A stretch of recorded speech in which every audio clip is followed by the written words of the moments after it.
বিদ্যুতের সমস্যা তেলিয়ামুড়াতে দীর্ঘদিন ধরে শহরসহ গোটা তেলিয়ামুড়া মহকুমা জুড়ে বিদ্যুতের চরম অব্যবস্থা চলছে। এসব অভিযোগ এনে সরব তেলিয়ামুড়া ব্লক কংগ্রেস।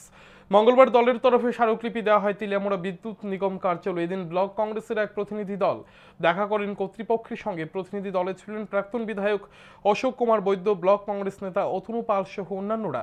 তারা ৮ দফা দাবি সনদ তুলে দেন। তাদের দাবির মধ্যে রয়েছে বিদ্যুৎ নিগমকে বেসরকারীকরণ না করা, আগামী দিনে চক্রান্ত করে বিদ্যুতের মাশুল বৃদ্ধি না করা, ঝড় বৃষ্টির পরিপ্রেক্ষিতে বিদ্যুতের সমস্যা তৈরি হলে দ্রুততার সাথে পদক্ষেপ গ্রহণের, দাবিগুলি পূর্ণ না হলে আগামীতে আন্দোলনে নামার হুমকি দেয় কংগ্রেস।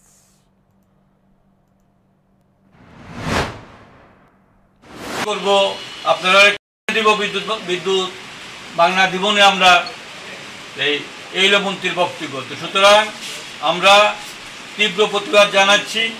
বৈধ ভোক্তারা যারা বিদ্যুৎ মাশুল পেজ করেন তাদের উপর যাতে বাড়তি চাপ সৃষ্টি না করা হয়। এমনিতেই যে বিদ্যুৎ মাশুল ত্রিপুরাতে ধার্য করা হয়েছে সেটা মহারাষ্ট্রের কাছাকাছি।